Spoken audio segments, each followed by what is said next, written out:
curious Vedant. Welcome to the season finale of season 6, actually. And today, my guest is Wichapayat Piromsan, who is one of Thailand's top animal rights activists, heading Madre Brava in Thailand.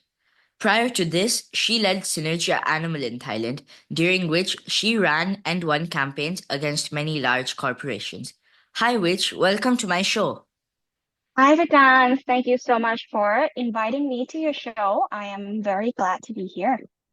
Yeah, I'm really excited to interview you. It's great. I'm very excited, to hear all your questions. Yeah, so the first thing that comes to my mind when I think of Thailand are the amazing food, pristine beaches, and also the elephants.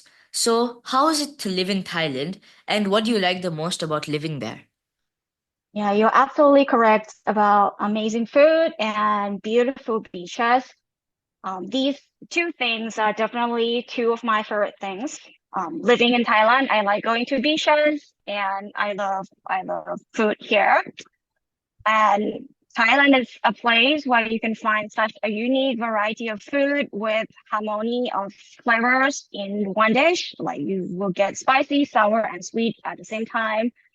And a lot of desserts are naturally plant-based or vegan. And actually, moreover, what we know as Thai food, depending on which region you are in Thailand, has some influence of neighboring countries, actually. For example, southern Thai food has the influence of Malaysian dish, and northeastern Thailand food share many qualities with Lao foods. So it is pretty much not Thai food per se that it is amazing. It's actually Southeast Asian cuisine as a whole that is great and amazing. And one good thing about Thailand is that you can find all of these cuisines here in Thailand. Yeah. So now to the next part of the question, all right? What I like most about living here. So before I go on, I live in Bangkok. I was born here and I spend most of my time here. So what I am thinking about will be representative of how lives in Bangkok are like only and not in other provinces. There are some hardships and some problems that people around Thailand in different regions have to endure.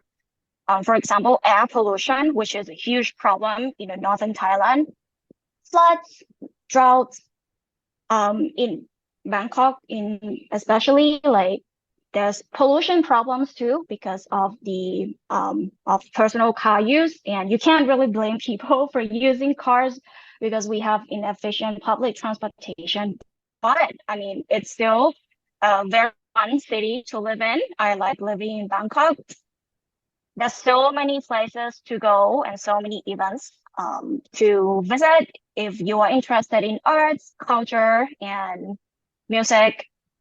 There are art galleries, flea markets, events going on all the time, pretty much, and you never run out of things to do. So that's why this is one thing I like about living in Bangkok. It sounds really fun to live in Bangkok and in overall Thailand because I went to Phuket for a few days, and over there, just in Phuket, I felt it was really fun.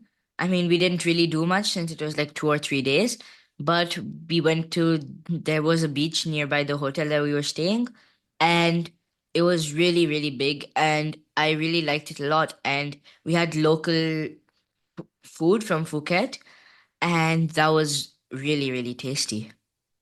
Oh, I love Phuket too. That's amazing. When was that? When did you go there? I think roughly 2 or 3 months ago.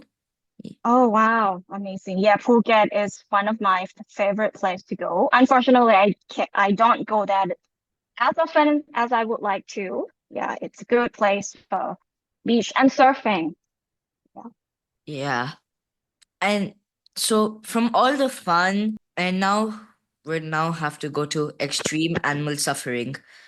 Mm, So what are some of the biggest animal welfare issues in Thailand? Because I was reading online that in Thailand there's lots of elephant zoos and lots of mm, performances involving animals like elephants. So, what are some of the issues in those? Yes. So there are actually like many issues of animal welfare in Thailand and like so elephants riding and animal exploitation for entertainment is one of them. Yeah, you are correct. There are so many like quote unquote elephant sanctuaries that are actually not sanctuaries for elephants at all. These animals are being exploited for tourist entertainment, and it is really sad. And there are also zoos which they use animals to perform like boxing. It's yeah, speaking about it makes me feel so sad and distressed. Yeah, and moreover, like one of the biggest issue is like I think it is the one that is the most concerning because it is out in the open, but then it is allowed to happen for a long time. I think it is on the international news as well. I think you might have heard of Chatuchak Weekend Market, which is a biggest outdoor market in Bangkok. Yeah. Yeah, it is one of the top tourist destinations.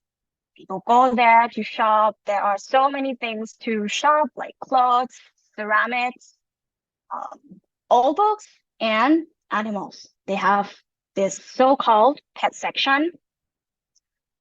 And I mean, there are so many species being traded there.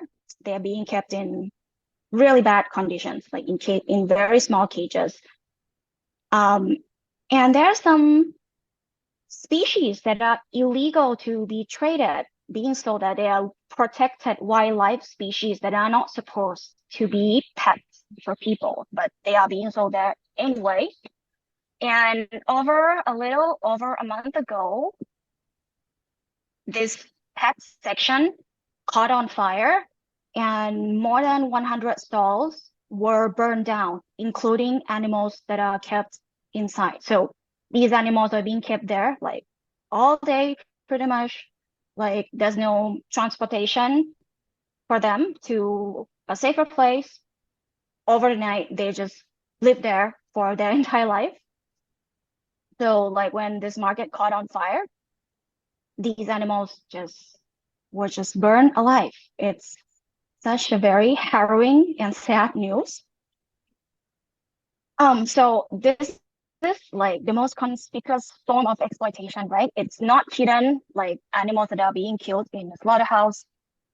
And it is also illegal. Like the most concerning part is that it is illegal. Some of the species are protected by laws and they are there anyway. And like so even the law cannot guarantee animal welfare, like what else can protect their welfare, right? So if we allow this level of poor welfare to happen out in the open, even for protected species like wild species, what does it mean for farmed animals in Thailand that are so neglected? So this is why I think this issue is the most concerning and deserves more attention than it is right now. Yeah, I mean, and that sounds really sad. I mean, I can't even imagine how those animals must have been feeling Mm, being trapped in those cages in a tiny stall for the entire lives. And I mean, it's really sad that the law isn't being enforced and that these vendors are still keeping the animals in a place that like we've seen is extremely dangerous for not just the yeah. animals but also for humans as well. Of course, yeah, and it is, yeah, it's a big risk for public health. You're absolutely right that it's harmful for human as well. So I do hope that something will be done so that this market will no longer exist. Of course, we have to think about the vendors there. That is their livelihood. So I think it is very important for the system to be in place to help these vendors transition out of this profession and find something else that is safer, better for animals to do. But yeah, we should not allow markets like this to exist any longer. Yeah, it's really sad. And of and out of all of these issues, which are the issues that you focus the most on? Yes, because of my profession, I mean, I worked at Synergia, and now I work at Madrid Brava. So because of my career, most of my time is devoted to help farm animals. And because the farm animals are also the most neglected species everywhere in the world, including in Thailand.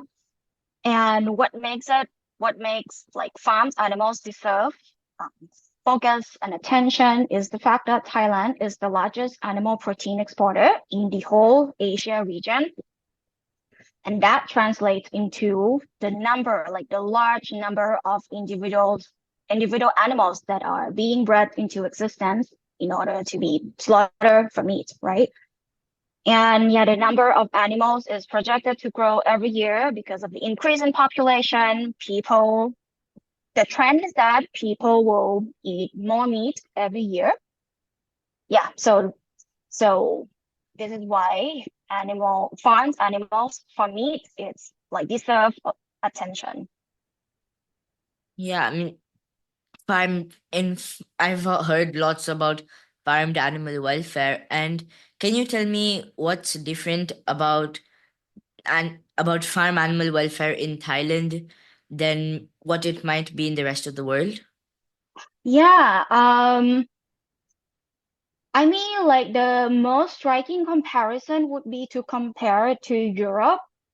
So in Thailand, there are, there are regulations for how animals are being transported or handled. And there is a law that talks about humane slaughter, which, I personally don't believe that humane slaughter exists because you cannot kill someone humanely if they do not want to die. But pretty much humane slaughter means that animals have to be stunned in order for them to be unconscious before they are being slaughtered. But these laws are not enforced very well in Thailand. Unlike in a lot of global north countries where there are laws to ban cages, for example, ban cages for egg-laying hens or um, mother pigs that who are kept in gestation crates. So there are laws to ban these in many global north countries already. In Thailand, this is still a reality for a lot of animals. And yes, so it sounds pretty different from how it is from the rest of the world. So, and because Thailand is also a country with deep roots into Buddhism, right? Yes, it's a national religion. I think that's how it's called. Yeah, and Buddhism is all about non-violence. So, how does the animal suffering fit in the Buddhist way of life in Thailand? Yeah, this is a very interesting question because one would think that like people with Buddhist like who practice Buddhism would refuse to eat meat, right? Because meat comes from killing, meat comes from violence. But this is not the reality in Thailand. I mean, I am an atheist, many young people, like many young people in Thailand. So I might not be able to speak a lot from the perspective of Buddhism, but I grew up Buddhist. My parents brought me up as a Buddhist, so I can say I do have something to say about Buddhism. So we will grow up we were taught to be kind to animals, to not kill animals, but that just means animals who we see or who we meet in daily lives. We should not kill ants. We should be kind to stray dogs and cats. I mean, we do not have to feed them or cuddle with them, but we were taught to leave them alone, do not harm them. But that doesn't that like this principle is for some reason is not applicable to animals we already see in pieces being displayed on shelves in supermarket, right?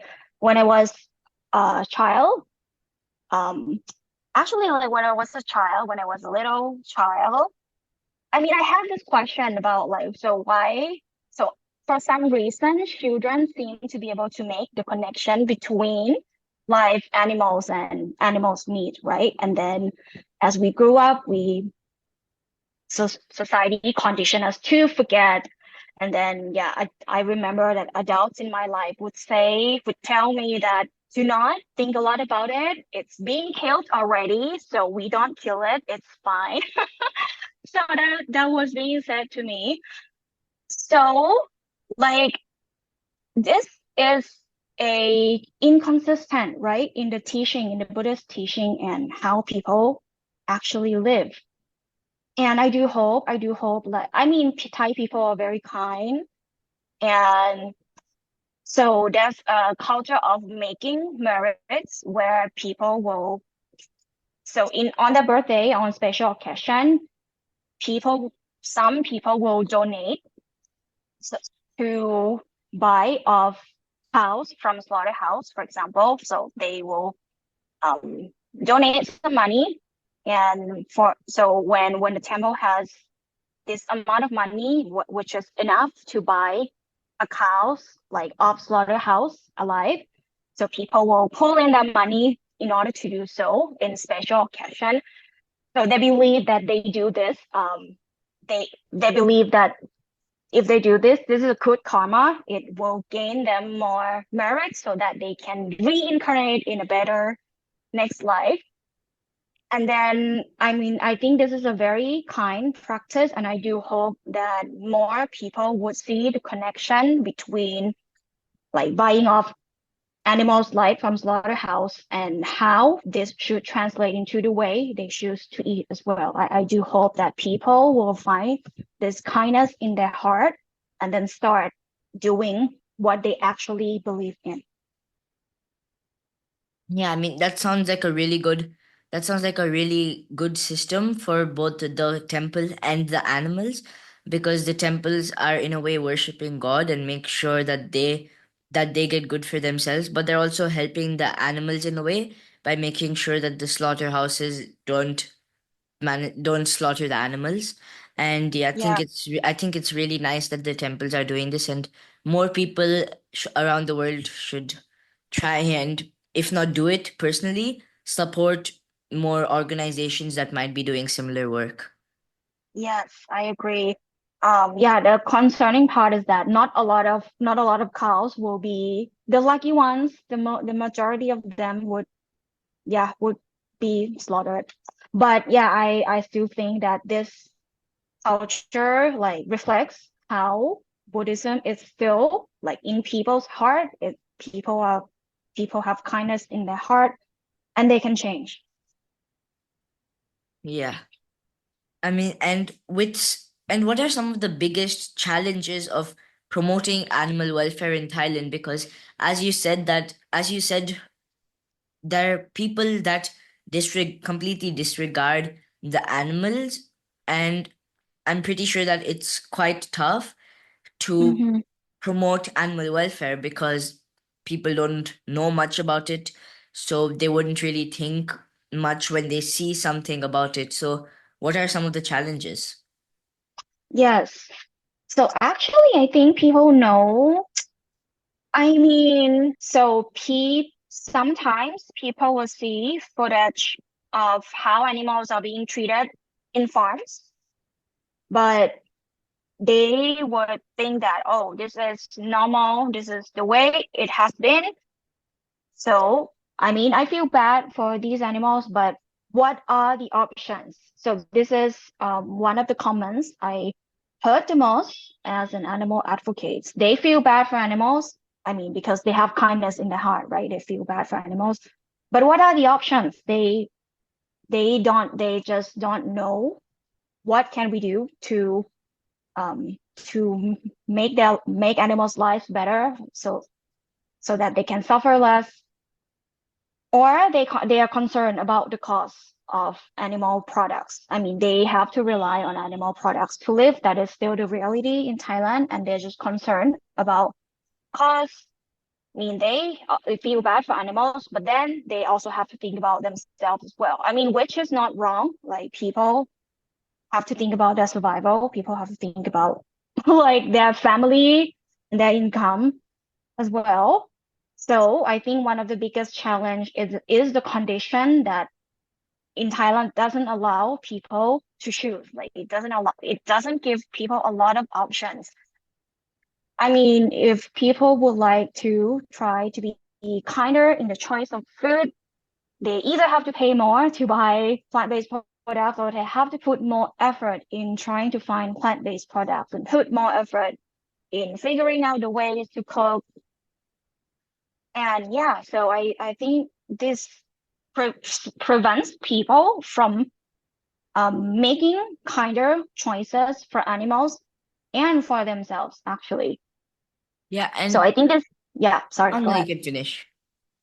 No, I think I forgot. Actually, I forgot what I was going to say. Yeah. So you can Yeah, you can that's fine. ask Yeah, first. that's fine. And so, what do you personally and with your organization try and do to raise more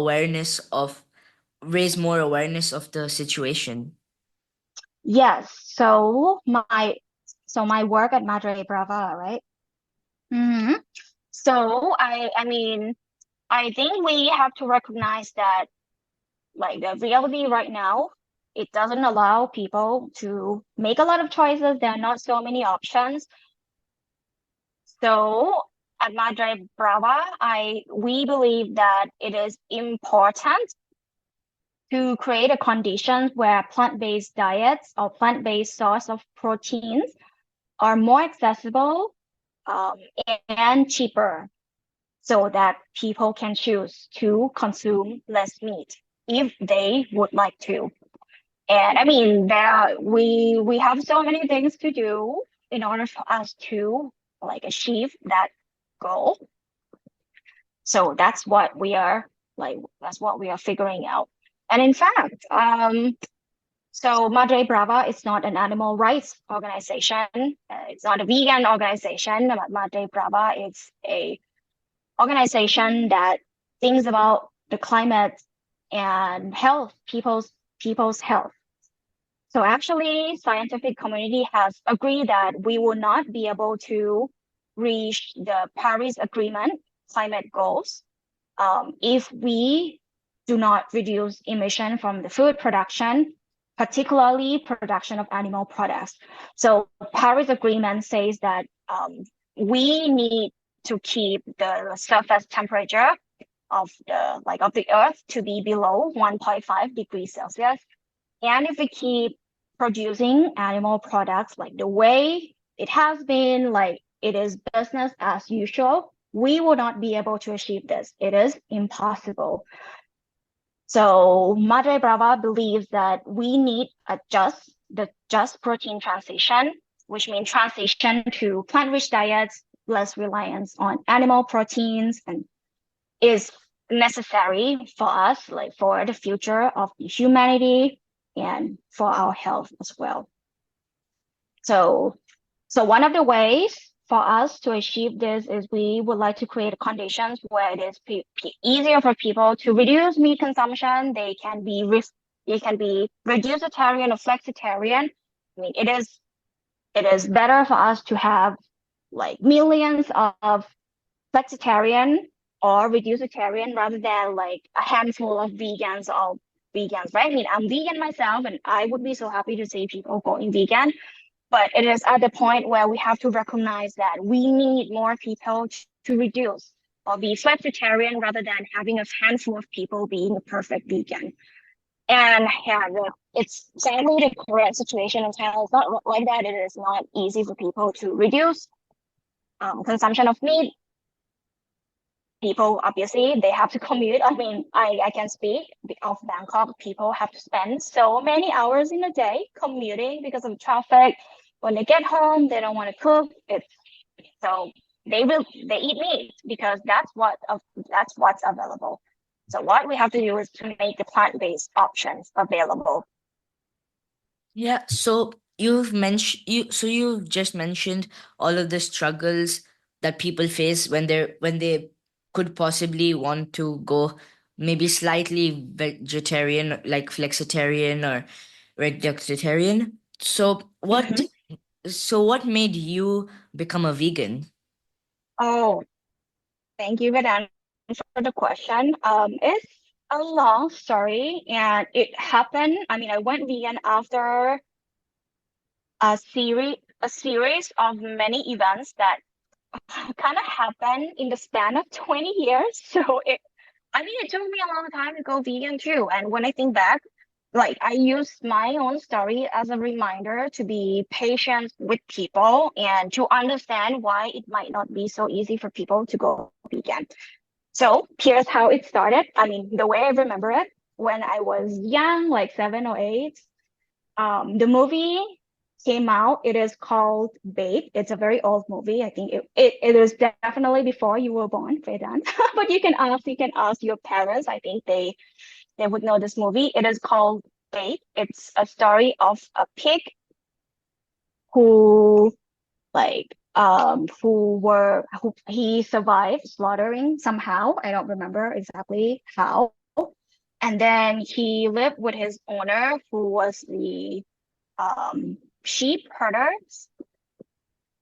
And then, yeah, I just think I watched the movie with my sister, and I think the pig is so cute. Like he's just a little pig, and he is so cute and very smart in the movie.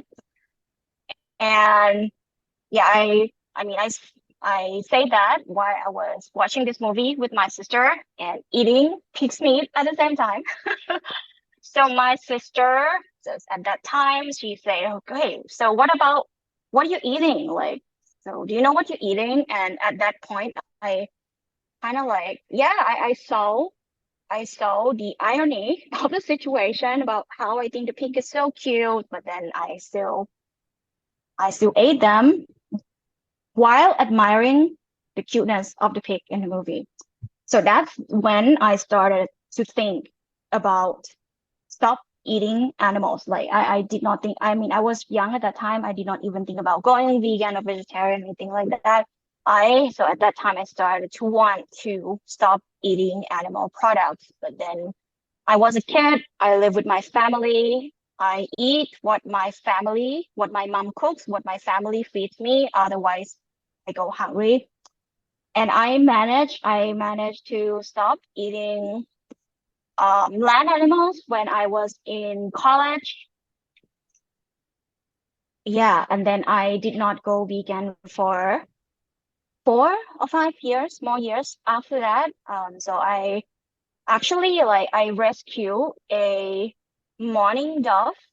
So my friend and I was walking on the sidewalk and we saw a mourning dove just kind of like lying on the sidewalk. So we rescued the mourning dove.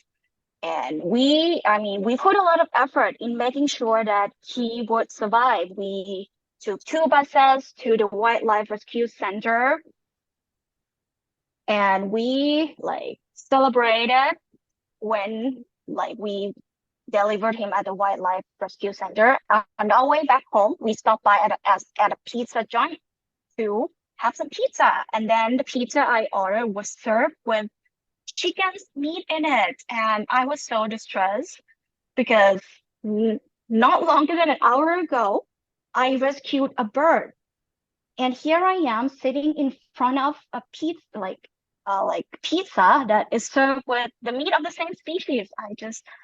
I was just so distressed, and I actually refused to eat the pizza.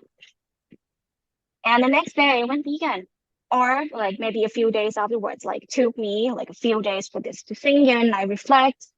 And then I decided this is the only way I have to live. I cannot live any other way. Otherwise, I cannot live with this irony or this conflict in my heart. Yeah. Yeah, that's a very, very inspiring story. Oh, thank you. It must, and it, and thank you for say, I think it was really good that you saved that bird, and Oh, afterwards thank you decided not to eat that pizza because, I mean, I've I've also seen lots of my friends who care about animals a lot, but also don't realize how much or don't realize that what they're eating comes from the killing of those animals. So I you. think is think it's really nice that you shared this story so that more people can hear how much it can benefit the rest of the world if you go vegan or even vegetarian. So coming to another question, what do you have any tips for people who would want to maybe slowly transition into becoming vegan or vegetarian even? Yes. So I mean the tips I offered worked for me, and I think like each person will have different circumstances. So like do what works for you. I mean, when I went vegetarian, I lived away from my family. I was studying abroad. So it was a decision that doesn't involve my family. I decided to make this happen, and I could make this happen because I was living on my own. I do understand that young people who still live with families, which is still the case in Thailand, young people will live with their family. I do understand that it will be hard for people who still live with their family. I remember when I came back to Thailand, being vegan, like before I left Thailand, I was not. And now coming back to my mom, vegan, my mom was very upset, very understandably. So, okay, so my tips for people who live with their family is first to start.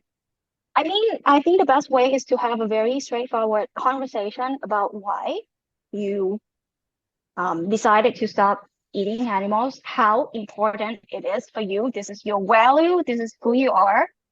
And I mean, in my case, they did not understand right away. They did not understand right away because the way I changed my diet, it's groundbreaking for them, right? It means that the way they raise it it looks like I questioned that the way my mom brought me up is wrong. I mean, I did not say that I did not think that the way she raised me was wrong at all. She just did like what mothers do, like mothers cared about their children. But like the way that I chose to stop eating what she cooks makes she seems like makes she I mean it hurts her. Food is the way for her to connect with me. Actually, food is very important in like in Thai culture, right? So for my mom, food is the way she can connect with me. So then when I take that one thing away, it hurts her a lot. And yeah, I can understand why it would be upsetting for for young people to transition. Anyway, coming back to the tips, I'm sorry. So the tip is just have a straightforward conversation about why this is who you are, why this is important to them, and they love you. Your family love you. They will understand. It might take them a while, but eventually they will understand. And in my case, in the beginning, my mom um, was upset that she could not cook for me anymore. And then over the time, now she knows. She learned how to cook some vegan food or to adapt existing recipe that she has to be plant-based so that she can still cook for me. She can still show the love that she has for me, which is cooking. I mean, it does take a while, but it will come around. Yeah. Yeah, dear listeners, if you're trying to transition into becoming vegan or vegetarian, I think you should listen to these tips, and it will definitely help you, and it will also help many animals in the world, and it will also help us. So, moving on to the final question, other than farmed animal welfare issues, I have also read about the suffering of tigers, not only elephants, but also tigers as part of Thailand's Mhm. tourism. Can you tell me more about this? And also, what can my listeners who are planning a holiday to Thailand do to ensure an animal friendly holiday? Yes, this is a very important question, Vedan, and I am very glad you asked. Because like the more we talk about it, the more people will be educated about the situation, right? And you are absolutely right. Tigers and elephants are like the most one of the most exploited. species in Thailand for people's entertainment. So there are many popular tourist destinations where tiger cubs will be displayed for people to like bottle feed them. I mean, people love animals, especially baby animals, right? People desire to be close to them, and this is totally understandable because I love animals too.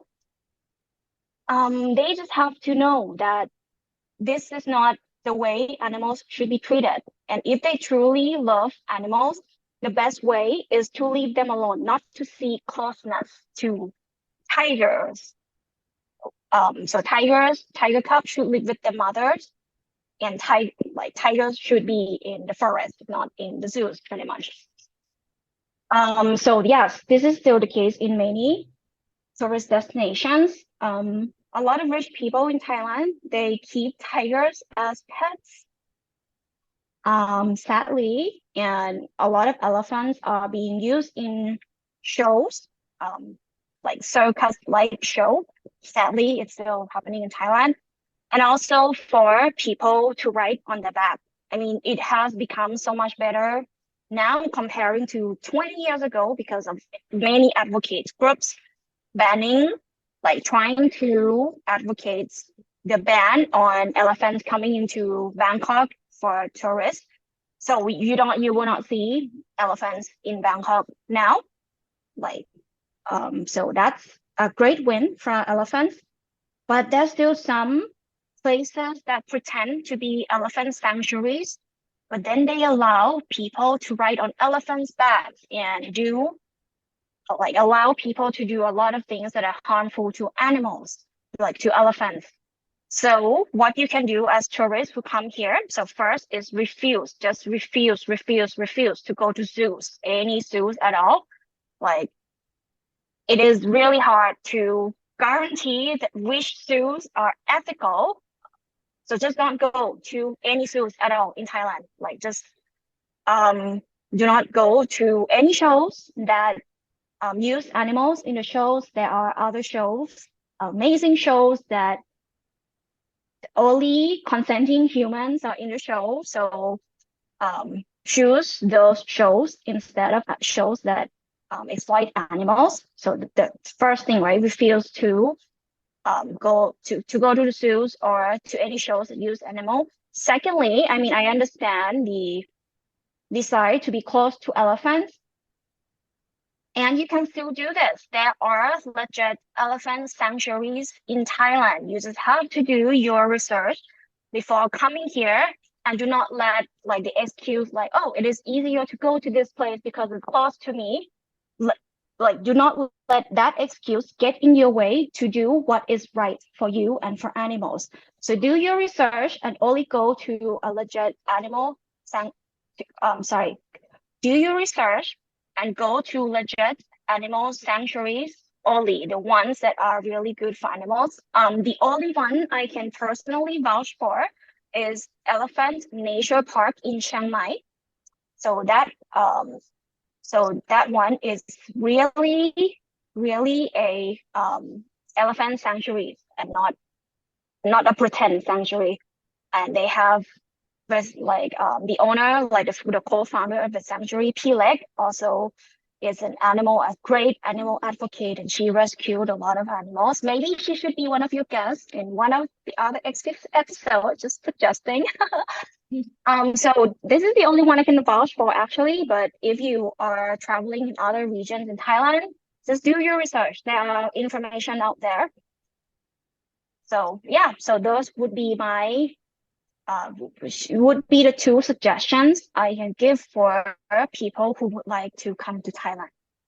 Yeah, I mean, I think listeners they should go to Thailand. I mean, it's a really, really wonderful place, and thank you for the tips for anyone who's planning to go to Thailand or really wants to, and in the future they might go. And one last thing, when I went to Phuket, there was this elephant sanctuary that I went to, which was really, really nice. I mean, the elephants had lots of space to roam around. It was, I think, called the Phuket Elephant Sanctuary. It was it was like a really, really huge one, and it was amazing. I really enjoyed it. That's great.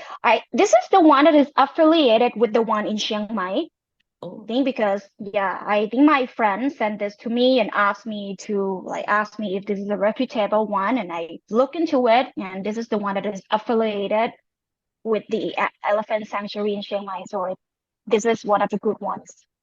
yeah. So, thank you so much for coming on my show. I mean, I learned a lot, and it was really, really fun and interesting to talk to you.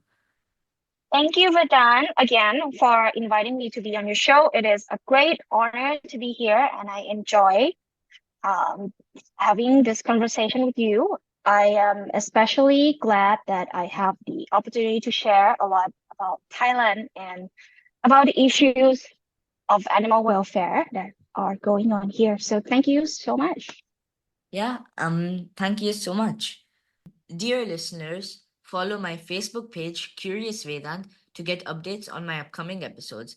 To listen at leisure on your phone and get notified about future episodes, subscribe by searching for Curious Vedant wherever you get your podcasts, such as Apple Podcasts, Spotify, Stitcher, YouTube, and many more. You can also listen to my show on curiousvedant.com. Thank you for listening to Curious Vedant, and don't forget to rate and leave comments.